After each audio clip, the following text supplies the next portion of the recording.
Hello বন্ধুরা, আশা করি তোমরা সবাই ভালোই আছো। আমিও ভালোই আছি। তো আজকে আমি তোমাদেরকে পিএইচপির রেগুলার এক্সপ্রেশন নিয়ে বলবো। এর আগে আমি পিএইচপি ক্লাসের অনেকগুলো ভিডিও তোমাদেরকে আপলোড করেছি, তো তোমরা আশা করি সেগুলো দেখেছো। যদি দেখে না থাকো তাহলে সেগুলো দেখে নেবে, তাহলে পিএইচপি বেসিক সম্পর্কে বুঝতে তোমাদের অনেক সুবিধা হবে। আজকে আমি তোমাদেরকে যেটা করাবো সেটা হচ্ছে পিএইচপির রেগুলার এক্সপ্রেশন।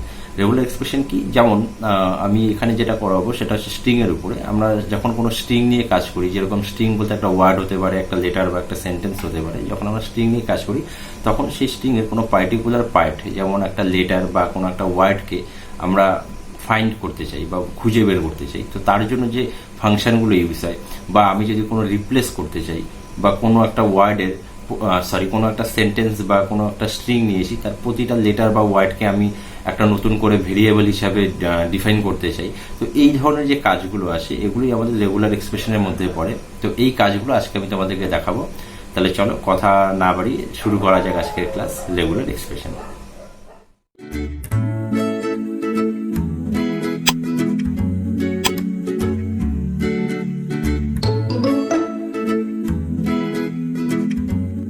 তো আমি প্রথম যেটা দেখাবো সেটা হচ্ছে পিআরইজি ম্যাচ। মানে আমাদের কোনো একটি স্ট্রিং এর ভেতরে আমাদের কোনো একটি ওয়ার্ড আমরা খুঁজবো, তো সেটা আছে কিনা শুধুমাত্র সেটা দেখাবে, থাকলে 1, যদি না থাকে 0 দেখাবে। তাহলে চলো সেটা করে নিই। এর জন্য আমি প্রথমে একটি স্ট্রিং ভেরিয়েবল নিয়ে নিচ্ছি, আর তারপরে আমরা প্যাটার্ন দিয়ে যেটা আমরা সার্চ করব সেটা ওখানে লিখবো। তো চলো আমরা একটা স্ট্রিং নিয়ে নিই। আমি দিচ্ছি str1, এখানে দিচ্ছি ভিজিট টেকনোস্প্রেড।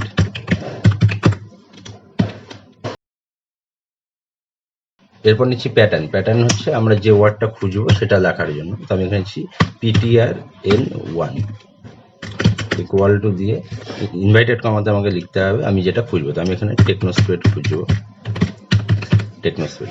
এখানে ডিলিমিটার চিহ্ন দিয়ে আই লিখবো, মানে আই হচ্ছে আমাদের কেস ইনসেনসিটিভ। মানে আমাদের এখানে আমরা যে ওয়ার্ডই লিখি না কেন, ছোট বড় হাতের এখানে কোনো ফ্যাক্ট হবে না। এখানে প্রথমে একটা স্ল্যাশ দিতে হবে, স্ল্যাশ দিয়ে দিলাম। তাহলে আমরা দুটো স্ট্রিং নিয়ে নিয়েছি, একটা হচ্ছে string1 মানে যেখানে খুঁজবো, আর pattern1 মানে যা দিয়ে খুঁজবো। এবার আমরা ফাংশনটাকে ইউজ করব। তো আমরা এখানে ইকো দিয়ে ফাংশনটাকে একবারে লিখে দিচ্ছি, preg ম্যাচ। ব্র্যাকেটের ভেতরে প্রথমে প্যাটার্নটাকে দেব ptrn1, কমা দিয়ে আমি যে স্ট্রিং এ খুঁজবো সেই স্ট্রিং এর ভেরিয়েবল str1 সেমিকোলন। এবার এখানে দেখে নিই যে সেটা আসছে কিনা। ফাইল সেভ, আমরা পেজে রিফ্রেশ করে দেখে নিই, তাহলে 1, তার মানে এখানে চলে আসলো। এবার আমি যদি এই টেকনোস্প্রেডটাকে নিচেরটাকে একটা এস লাগিয়ে দিই, তার মানে এটা কিন্তু নেই। তাহলে সেভ করে দেখি, রিফ্রেশ, তার মানে এখানে 0, তার মানে এই ওয়ার্ডটা নেই। আবার আগের অবস্থায় ফিরে যাই। এবার যেটা দেখাবো সেটা হচ্ছে যে আমাদের এই স্ট্রিং এর মধ্যে আমাদের কতগুলো ফাউন্ড হয়েছে। মানে আমি যেমন এখানে যেটা করেছিলাম সেটা হচ্ছে শুধুমাত্র ম্যাচ, মানে টেকনোস্প্রেড কথাটি আমার লাইনে আছে কি না সেটা শুধু দেখাবে। এবার দেখাবো যে কতবার আছে। তো আমি তার জন্য আরেকটা নতুন প্যাটার্ন নিয়ে নিচ্ছি, ptr, মানে যেটাকে দিয়ে আমি খুঁজবো সেটা। তো আমি এখানে নিয়ে নিচ্ছি শুধু যে আমার ওই স্ট্রিং এর ভেতরে কতগুলো আছে। তাহলে আমি নিয়ে নিচ্ছি, আই দিয়ে দিই। এবার আমি ওই একই রকম ফাংশনটাকে ইকো দিয়ে করে দিচ্ছি, ইকো preg ম্যাচ অল। এখানে আমাকে ওই সেম প্রসেস প্যাটার্নটা দিতে হবে, ptrn2 কমা স্ট্রিং str1। তাহলে আমি এখানে খুঁজছি যে আমার এই যে স্ট্রিংটা আছে ভিজিট টেকনোস্প্রেড, এটার মধ্যে কতগুলো আছে সেটা আমি খুঁজবো। আর আই দিয়েছি যে এটা কেস সেন্সিটিভ নয় তার জন্য। আর আমি যদি আই না দিই তাহলে সেটা কেস সেন্সিটিভ হবে। তো আমি এটা দিয়ে দিলাম। এবার সেভ করে একবার দেখে নিই, তাহলে এখানে 2 চলে আসলো। আমি এখানে একটা বিআর অ্যাড করে দিই, তাহলে পরের লাইনে চলে আসবে।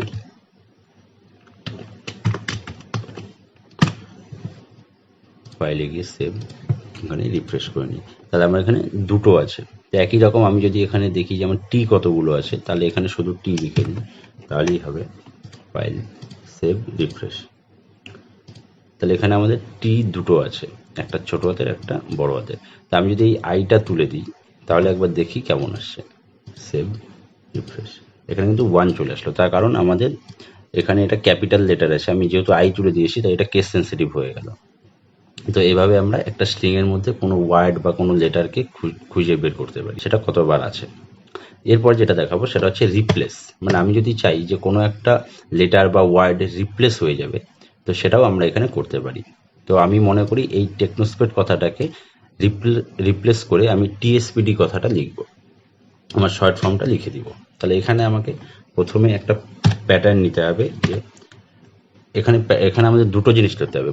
একটি ধরবো হচ্ছে যে আমি কোন ওয়ার্ডটাকে চেঞ্জ করব, আর দ্বিতীয় যেটা ধরবো সেটা হচ্ছে আমি কি দিয়ে চেঞ্জ করব। তো আমি প্রথমে যেটা দিচ্ছি সেটা হচ্ছে PTRN3, মানে আমি যাকে চেঞ্জ করব সেটা এখানে লিখে দিই, যে টেকনোস্প্রেডকে আমি চেঞ্জ করব।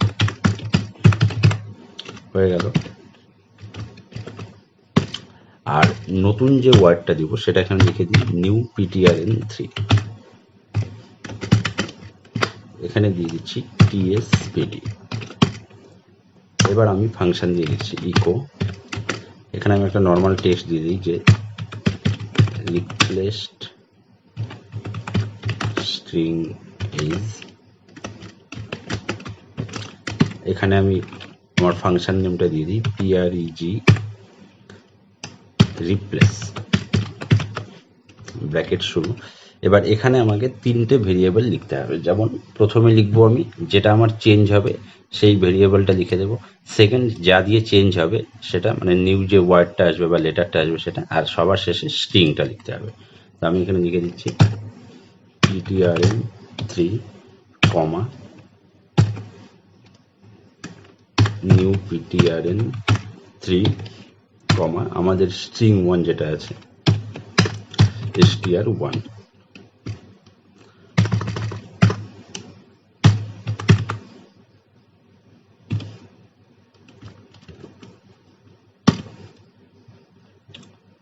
এবার সেভ করে দেখছি সেটা আসছে কিনা।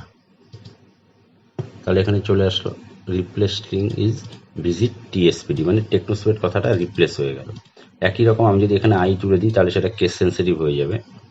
আমি সেটা করছি না, সেটা এর আগে তোমরা দেখেছো। আমি এখানে একটা বিআর অ্যাড করে নিই, তাহলে আমার লাইনটা পরে চলে আসবে। ফাইল, সেভ, তাহলে চলে আসলো। এবার একই রকম আমি যদি এবার দেখতে চাই যে আমি এই প্যাটার্নটা যেটা আছে, সরি এই যে স্ট্রিংটা যেটা নিয়েছিলাম, এর প্রত্যেকটা ওয়ার্ডকে আমি যদি চাই যে একটা করে আলাদা ভেরিয়েবল হয়ে যাবে, ঠিক আছে, সেটাও আমরা করতে পারি। তো সেটাকে করবো হচ্ছে স্প্লিট ফাংশন দিয়ে। তো স্প্লিট ফাংশন যদি আমি ইউজ করি সেক্ষেত্রে কি হবে, এটা কিন্তু একটা অ্যারে তৈরি হয়ে যাবে, মানে স্ট্রিং 1-এর একটা অ্যারে তৈরি হবে এবং প্রত্যেকটা ওয়ার্ড এক একটা করে কি ইন্ডেক্স কিতে অ্যাড হয়ে যাবে। যেমন এটা 0-তে অ্যাড হবে, এটা 1-এ অ্যাড হবে, এরপরে যদি আরও থাকে তাহলে পরপর এরকম অ্যাড হতে থাকবে। তো সেটা একবার করে দেখি। তো এটাকে অ্যারে তৈরি করার জন্য আমি একটা অ্যারে ফাংশন নিয়ে নিচ্ছি ARRA1, অ্যারে1 বলে। এখানে আমি এটাকে স্প্লিট করে দিচ্ছি PREG স্প্লিট।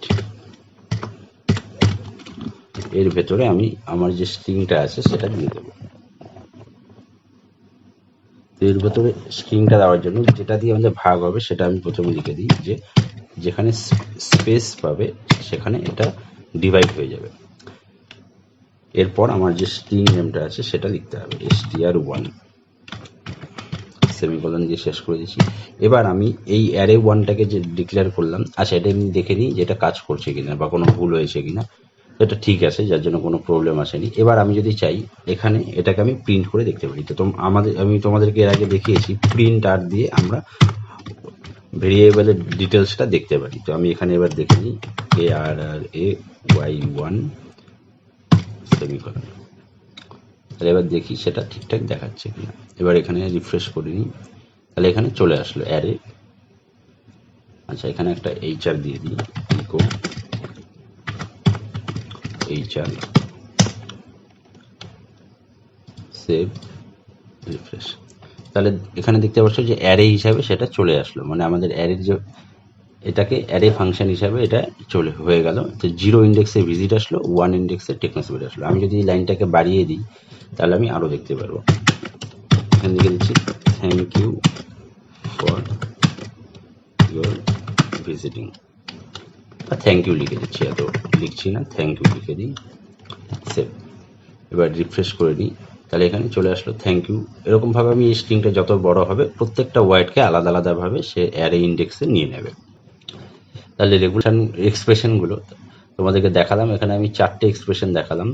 একটা হচ্ছে ম্যাচ, মানে আমাদের কোনো একটা ওয়ার্ড বা লেটারকে আমরা সেই কোনো একটা স্ট্রিংয়ের মধ্যে আছে কিনা সেটা খুঁজে বের করতে পারি। তো এটার রেজাল্ট সাধারণত 1 আর 0 আসবে, মানে 0 হচ্ছে যদি না পায় 0, পেলে 1।